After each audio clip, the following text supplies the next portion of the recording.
Max! In case you're tuning in for the first time, let me catch you up. You see, the other day my kooky Aunt Murgatroyd sent my friend Molly and I a mysterious package. She said it was a time machine. We didn't believe her at first. Boy, were we wrong. Then she recruited us to be part of a secret order of problem solvers who travel through time and space solving riddles and puzzles created by the Troublesome Trolls. They're like the bad guys. Anyway, now every day is one big adventure as Molly and I use math and logic to try and solve mysteries about true histories.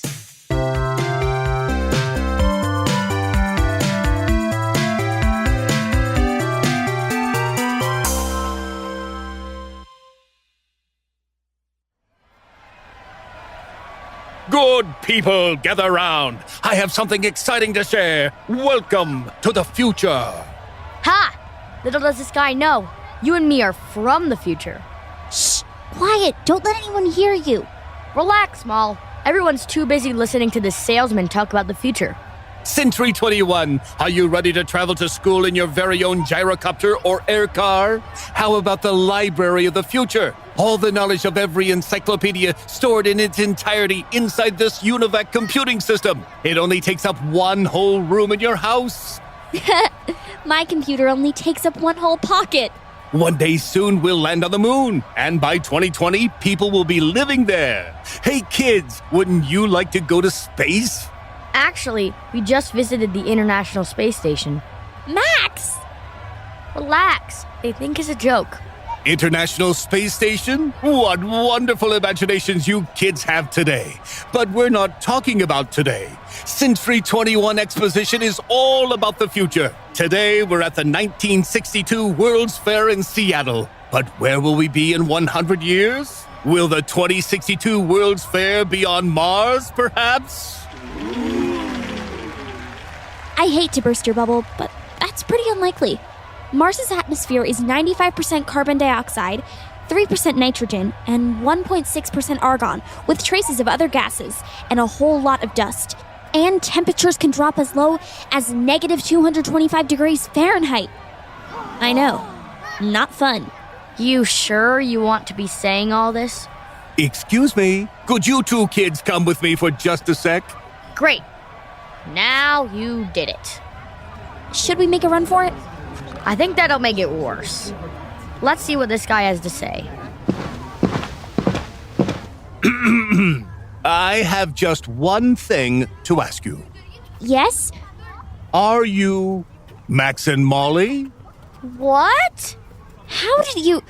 Aunt Murgatroyd said you'd be thoroughly unimpressed by my vision of the future. Precocious. Ahead of your time, but also kind of sassy, and dressed like fishermen. We're not dressed like fishermen. Jeans, t-shirts, zipper jackets, boots, you're just missing some rods. In the future, this is called casual. So wait, my aunt told you we were coming? Indeed. She asked me to give you 2 tickets to the Threshold and the Threat, also known as the World of Tomorrow. It's a 21-minute tour of the future. World of Tomorrow sounds a lot more appealing than the Threshold and the Threat. Anyway, which way is it to the ride? Just through the Science Pavilion, past the Spacequarium. Got it, thanks. Bye. Good luck. Hope you catch some clues, along with some fish.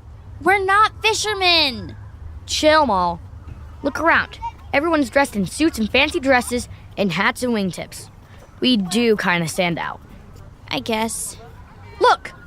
The Threshold and the Threat. What does that even mean? I'm not sure, but this is 1962. We're in the middle of the space race, trying to beat the Soviets to put an astronaut on the moon. Look, they even have an exhibit about it. I therefore ask the Congress, above and beyond the increases I have earlier requested for space activities, to provide the funds which are needed to meet the following national goals. First, I believe that this nation should commit itself to achieving the goal, before this decade is out, of landing a man on the moon and returning him safely to the Earth. You tell him, JFK! Besides wanting to accomplish this scientific goal, America was strongly motivated to beat the Soviets, or Russians as we know them now, because we disagree with their communist politics, and as a point of national pride. But we did beat the Soviets to the moon when NASA's Apollo 11 landed there in 1969. Of course! You know that, and I know that, but nobody here in 1962 knows that. This exposition is all about what people imagine the 2000s to be like. It's part science fiction, and all inspiration. So why are we here? Do you think the troublemaking trolls are trying to mess up the future? What if they're trying to change the outcome of the space race? That sounds pretty troll-like. But before we jump to conclusions, let's see what clues Aunt Murgatroyd left for us.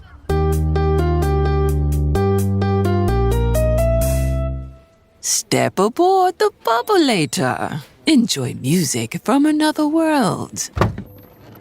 Wow, check out all the stars flying by. There's so many colors and shapes. It's like traveling through a kaleidoscope. Reminds me of a ride at Disneyland. You know, Disneyland only just officially opened 7 years ago, in 1955. Don't get distracted. Whoa, sorry.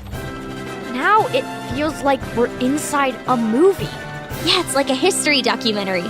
There's the Great Pyramid. And the Acropolis. And World War II. Don't take sides, take time. Face challenges head on. The future is here. Rise to the occasion. P.S. To reach your destination, you'll need a one-track mind. Well, that was a lot. The city of the future. What? We're entering the city of the future. It just looks like giant building blocks to me. Seems they imagined 21st century neighborhoods to be filled with cube-shaped houses. Which is sort of funny because all the cars, helicopters, and airplanes on display are long and sleek with rounded edges and fins. Yeah, there's definitely a lot of crazy geometry going on. Wait, that's it! Geometry! Don't take sides? Do you think she wants us to count the sides of the cubes as we pass between them? Don't take sides, take time? Face challenges head on? Is there such thing as the head of a cube? Not that I know of, but the side of the cube could also be called its face. Okay, well, cubes are square, and since there are 13 of them here in this future neighborhood, 13 times 4 is... That's your cue to use your big math brain to solve the problem. Not so fast, buddy. Cubes aren't exactly square. They're, well, cubic. We have to count the top, bottom, and side faces, too. There's 4 faces, plus the top and bottom. Ah, so 6 faces per cube. Got it. 13 times 6 is... Come on, Max, you can figure this out. Remember the 10 trick? Right. So 13 is actually 10 plus 3. 10 times 6 is 60. 3 times 6 is 18. 60 plus 18 equals 78? All right, good work. Okay, so 78 sides. What about the rest of it? The future is here, rise to the occasion. P.S. To reach your destination, you'll need a one-track mind. Monorail! Excuse me? It's the schedule for the monorail, a new elevated train that runs on a single track. It's being debuted here at the World's Fair. Monorail, one track mind. Oh, we have to go for a ride. When's the next departure? The next one is at 1:15. What time's it now? 12:57. We won't make it! It's all the way on the other side of the expo. But, hang on. 12:57, you said? There's another train at 2:15. Which is exactly 78 minutes from now. Don't take sides, take time. But how could Aunt Em possibly know we'd be looking at the timetable right at 12:57? Oh, she's that good. Ah! Where'd you come from? Oh, I walked over from the food circus. I figured 21 minutes was enough time to score a corn dog. Oh man, I could go for a corn dog. Where are they? Go past the World of Commerce and Industry, World of Art, World of Entertainment, Show Street, and Amusement Park. Walk down the boulevards of the world till you find the food circus and go to the... Max, we don't have time for all that. Top of the Space Needle. A 600-foot-tall observation tower with glass-enclosed revolving restaurant at the top. You're right. We don't have time. But wait. Rise to the occasion. Max, we have to get to the top of the Space Needle. Looks like a flying saucer balanced on 3 giant toothpicks. Is it safe? Sure, it's the building of the future. Future. Here's some elevator tickets. P.S. I scream, you scream, we all scream. Okay, bye. We all scream. What's that about? Another clue? Everyone we meet is clue crazy. Come on, let's get to the Space Needle and rise to the occasion.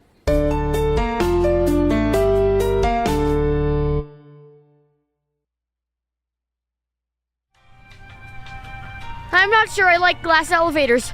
Watching everyone get smaller reminds me of how high up I am. We're only going to the first floor. It's the only floor! Wow. What a view! What are we looking for exactly? I'm not sure, but the restaurant revolves. Let's just sit here and see what we see as we go around. Does this seem slow to you? So slow. That sign says the Space Needle makes 1 full clockwise rotation every 47 minutes, so nobody gets sick while they're eating. No puke is good. True, but we're gonna need to speed this up if we're gonna catch our 2:15 train. If we walk counterclockwise in the opposite direction of the rotation, we can see everything much quicker. Good idea. I scream, you scream, we all scream. I scream, you scream, we all scream. Ice cream! I like ice cream too, but... Aha! That's where we're going. Carnation Ice Cream, the official ice cream of the Century 21 Exposition. I scream, you scream, we all scream for ice cream. The Carnation Ice Cream booth is at the end of the monorail track. Whoa, when did you become Sherlock Holmes? Does that make you Watson? Come on, Max. Made it! Never in doubt. We only made it because I found a shortcut. Good job, Watson. Don't you dare. Excuse me, is anyone sitting here? Nope, it's all yours. Thanks. How are you enjoying the World's Fair? I'm not used to seeing fishermen away from the locks. We're not fishermen. Ah, there it is. Carnation Ice Cream, the #1 ice cream of the future. Have you noticed the number 1 has come up a few times today? First floor, #1 ice cream, monorail. Maybe. Make a note. I don't know what we're supposed to do there, but I sure could go for a scoop of the #1 ice cream of the future. In the past.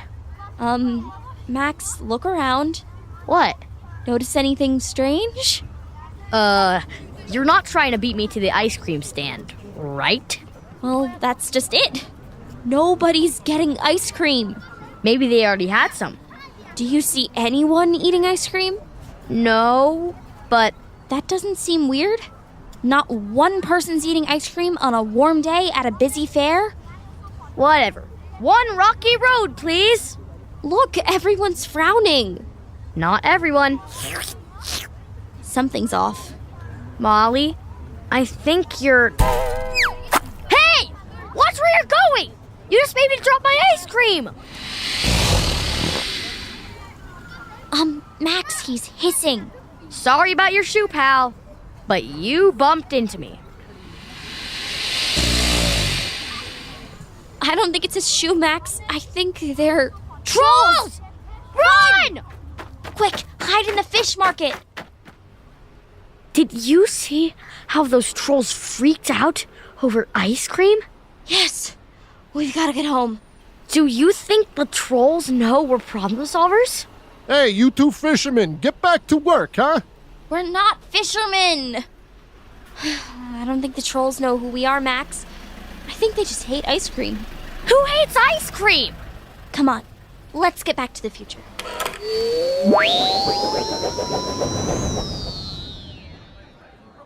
Oops, I think I got us back too late for class. Molly, Max, see you both in detention. Great. Forget the tension. We have bigger fish to fry. Excuse me? Hey, why so crabby? Max, I swear if you make one more fish-related joke... Hey! I'm just keeping it real. R-E-E-L. Max! This episode of Mysteries About True Histories was written by Libby Ward and voiced by Dexter Danger Mayo, Molly Smith, Sheila Morris, Mike Praviti, Connor Quinn, Diana Helen Kennedy, and Adam Tex Davis. Original music by Brian Suarez. Our associate producer is Max Kamaski. Technical direction and sound design by Josh Hahn. The executive producers are Adam Tex Davis and Jerry Colbert from Atomic Entertainment, and Jed Baker and Agaranish A. Palmer from Starglow Media. Mysteries About True Histories is a Starglow Media and Atomic Entertainment production. Grown-ups, looking for ad-free audio fun for the whole family? Subscribe to Starglow Plus on Apple or wherever you get your podcasts. Learn more at starglowmedia.com/subscribe. Catch you on the next Mysteries About True Histories.